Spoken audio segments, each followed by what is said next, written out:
Un plan bien orchestré qui conduit tout à la même arrivée. Un prétend que la pandémie n'est pas terminée, l'autre préconise le médicament, l'autre brime les pauvres et donne toute autorité à des médecins. Vous comprenez la suite. Je vous partage ce qui suit. Tirez-en vos conclusions. C'est les suites des suites. Le scénario est le même pour la grandeur de la planète. Il faut dire que ça dérange parce qu'il y a beaucoup de personnes qui nous suivent aussi. Qu'est-ce que vous voulez? La vérité dans ce monde ici, ça fait peur. Quand on dit bonsoir à quelqu'un puis qu'il ne répond pas, il y a de bonnes chances que cette personne-là ne nous aime pas. Faites travailler vos méninges. Celui qui cherche, trouve. Merci et bon visionnement.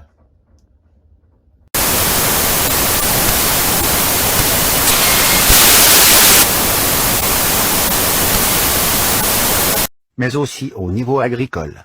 Vous allez voir comment ces deux secteurs sont liés. Ce sont des faits. Le 18 février 2021, Legault annonçait ceci. Bon, avec la pandémie, là, la construction d'avions là, va évidemment souffrir pendant un certain temps. Il s'agit donc là d'un moment parfait là, pour accélérer le développement des satellites. Ces beaux satellites surveillant l'espace et la Terre seront mis à la disposition des gouvernements et des télécommunications bien sûr. Ça tombe bien. L'entreprise Telsystem de Charles Sirois est justement spécialisée dans les télécommunications. Sauriez-vous être filmé? Et ça se corse. Les 40 premiers satellites lancés serviront oui à la surveillance de la Terre mais aussi au niveau agricole afin d'y améliorer la productivité. Voyez-vous ce que Sirois fait aussi dans l'agricole. Comme on dit, c'est bien d'Adam. Il est devenu propriétaire de 6000 hectares de terres agricoles en 2012 via une autre de ses compagnies qui se nomme Panja. Ce projet Panja de Sirois a été financé par la Caisse de dépôt, sous la demande de son vice-président de l'époque, un certain Christian Dubé. Allez hop pour un petit 10 millions investis dans l'entreprise de Sirois en 2017. La première fois qu'il s'est joint à la CAQ, c'était pour servir le Québec. À la Caisse de dépôt, c'était pour servir le Québec. L'UPA avait critiqué le modèle d'affaires de Panja car le problème avec ce type de monopole des terres est que ça fait grimper leurs prix et empêche ainsi la relève agricole d'y avoir accès. Notre comptable Dubé et membre à l'époque du conseil d'administration chez Québecor a donc été récompensé pour ses bons coups dans les affaires de Sirois, cofondateur de la CAQ. C'est ainsi que l'année suivante, Legault le nommera ministre de la Santé. La compagnie Northstar Ciel et Terre de Sirois ne porte donc pas ce nom pour rien. Les millions reçus de son ami Legault pour ses satellites serviront aussi à rentabiliser les millions reçus pour ses terres agricoles. L'argent tombe du ciel. Avec Panja Terres Agricoles, Sirois est donc devenu le plus important propriétaire des terres cultivables au Québec. Et aux USA, son équivalent est Bill Gates évidemment. Soutenu par une loi québécoise, une partie des partenaires financiers dans Panja de Sirois n'est pas tenue d'être dévoilée au public. Je n'insinue rien sur ses partenaires, je réfléchis tout haut. En mars 2021, on apprenait par Radio-Canada qu'il y a une hausse importante des prix d'achat de terres agricoles, hausse de 12%. François Legault disait ne pas s'inquiéter de cette situation évidemment. L'UPA avait demandé depuis plusieurs années de fixer des limites d'achat d'hectares pour les gros joueurs. Ce que Legault avait refusé évidemment. Et on comprend ses raisons maintenant. L'intérêt des copains d'abord, et de toute façon. On sait maintenant qu'il n'écoute personne. D'où probablement l'utilité de ceci.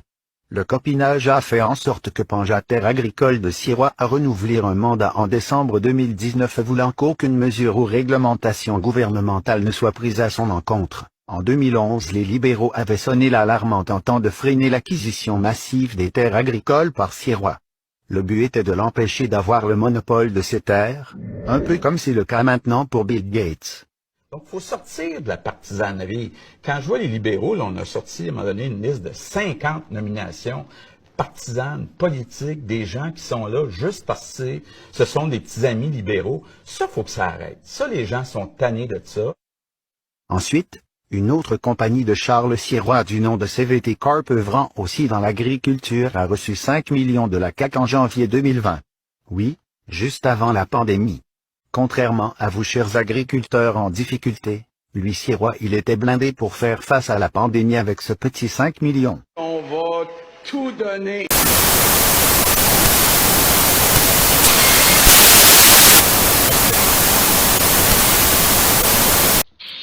Très bizarre, tout le monde, très bizarre.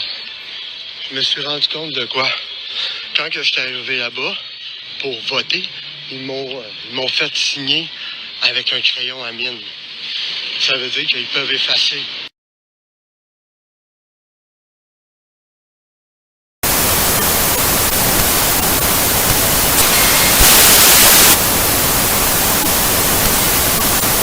Qui a été chargé par cette voie lors de séances de radiothérapie avec d'autres personnes, ok? Et pourquoi? Eh bien parce qu'ils tombent malades, parce qu'ils sont victimes également des dommages causés par les radiations. Ce n'est pas de la contagion, c'est un rayonnement électromagnétique, une irradiation.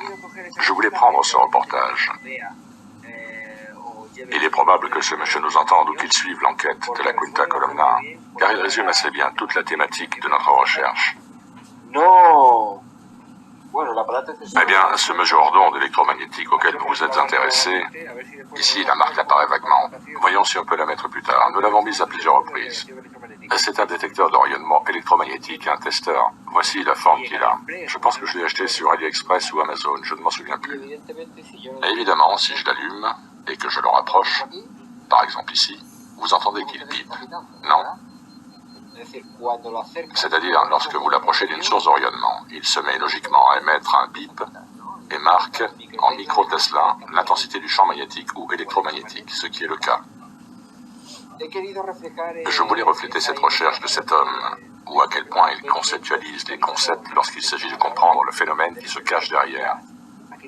Il ne s'agit pas de contagion, car il n'y a pas d'agent biologique, il n'y en a jamais eu.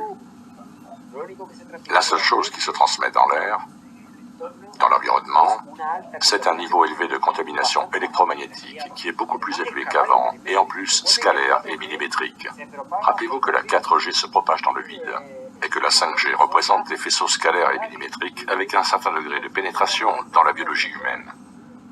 Précisément pour tout ce type de nanodispositifs intracorporels à base de graphène, en plus, qui vont recevoir ce signal et vont le catapulter, l'améliorer pour catalyser jusqu'à 3 magnitudes d'ondes supplémentaires. Ok? Continuons avec la vidéo. La science officielle dit que ce type de rayonnement est totalement sûr, qu'il ne génère aucun effet sur la matière, ce qui est totalement faux. Ces rayonnements électromagnétiques ont la capacité de modifier la matière, et ils le font grâce à un concept appelé résonance. Et grâce à la résonance, vous pouvez transmettre de l'énergie et aussi des informations. Et dans cet exemple, nous pouvons voir clairement comment ce concept fonctionne. Cet individu frappe un diapason qui vibre à 512 Hz, c'est-à-dire qu'il a une fréquence de résonance de 512 Hz. Et ici, il est très important de préciser que chaque atome, chaque molécule ou chaque structure plus complexe, comme un corps ou un bâtiment, a une certaine fréquence de résonance.